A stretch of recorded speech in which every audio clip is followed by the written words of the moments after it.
there. Hey, I'm with Nate Lopez, and we're going to talk about the Central Coast Jazz Guitar Festival. Nate did it last year in Cambria.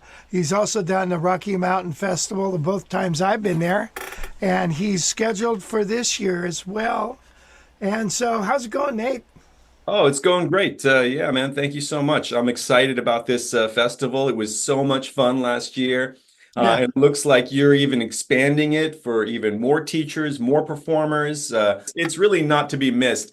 I think people just need to know what it is. And once they understand, I mean, I can't imagine any guitarist, jazz guitarist or not, I can't imagine any guitarist not wanting to go. It's just such a positive environment, so inspiring that you just got to do it. Well, the thing about Nate, people don't know this. I don't. I mean, he plays the bass and he plays the melody and the chords all at once, and it's like, wow. It's like there's two or three guys there, all wrapped up in one. And that it's pretty spectacular to hear.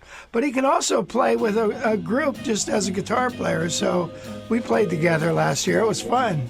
Oh, it was great, man. It was a real pleasure. Yeah, I do mostly when I'm gigging, I'm doing doing solo performances with this 8 string, half bass, half guitar.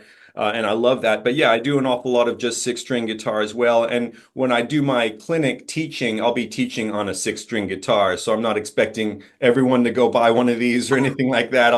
There's a lot of things that I can do on this that I can do on a 6 string guitar as well. So just trying to, again, expand some Right. of those concepts for it. What are you going to present at your class? What do you think you're going to do?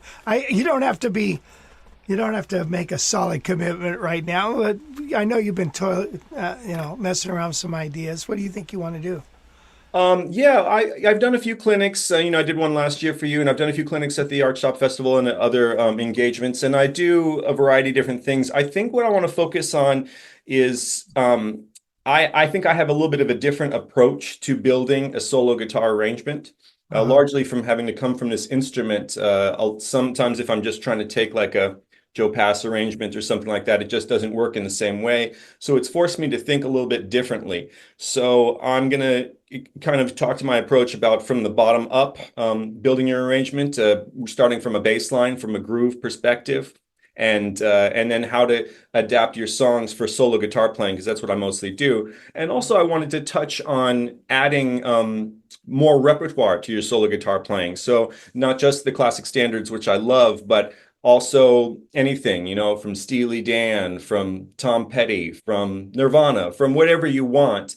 I think there's really t two types of music. There's good music and there's bad music. And I think if there's good music out there, it's got a good melody, it's singable, there's something happening with it, then you can turn it into a nice solo guitar arrangement. So I'm going to be talking about that. Yeah, that's pretty astute. Actually, I remember Tony Bennett says something like that. There's only good music and only bad music. Oh yeah, There's good and bad in all the styles. So, absolutely. yeah, that's cool because a lot of guys, at least my age, we play like about as pop as I get is Beatles, and the Sure. Beatles are 60, 70 years ago. So 60 years ago, and. I've played a couple gigs, and a couple people have said, "Hey, don't you know anything from the '80s?" Yeah, I get some people saying you don't have anything from this millennia, and I'm like, oh Yeah, shoot, it's been like right. 24 years, so okay, you have a good point. So yeah, no, but even I remember playing a lot of jazz gigs, learning all the repertoire and learning all the Miles and Monk and Bird and all that stuff, and I'm playing, and then I would play a Beatles tune, I don't, and then all of a sudden I start getting tips. Right. And so Yeah. you're not just playing to those one or two tables in the corner. If it's a jazz club, it's different. But there aren't as many jazz clubs as there used to be. So you're playing at a variety of different concert halls and different venues. So my goal is for the audience and for myself is interaction. Jazz is a conversation, whether it's you and your other musicians you're playing with or you and the audience. So I don't want to play at people. I want to play kind of with and engage people, have them bob their head, tap their foot, and just listen.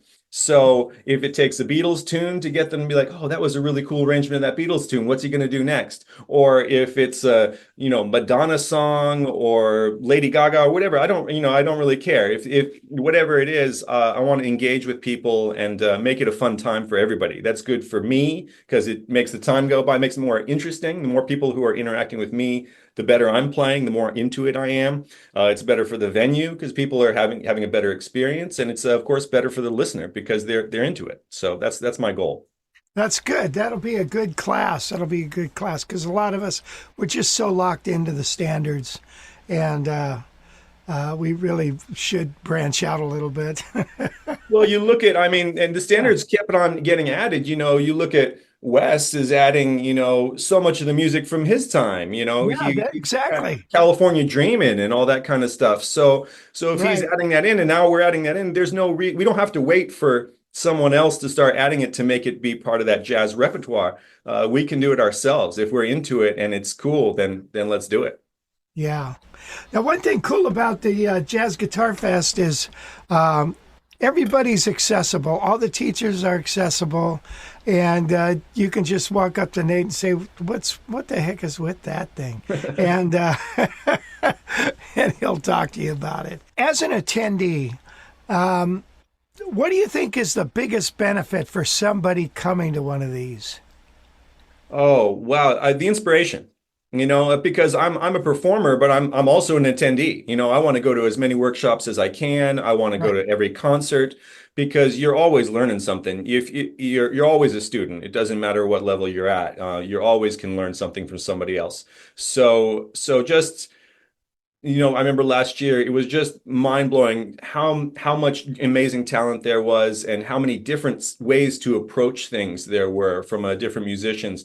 And every time I heard something, I was like, oh, now I want to try that. Now I want to do that. And I want to go take, a piece of that and incorporate that into my playing, Yeah. with every clinic. And it's just so inspiring. And you can never have too much inspiration, too much love for it. So Yeah. I think that's the biggest thing. I think it's really neat how this year we're going to do some workshops. It looks like jam sessions and have some of the teachers kind of head them up a little bit. Yeah. Nice. It's not mandatory for teachers, but anybody who wants to do it.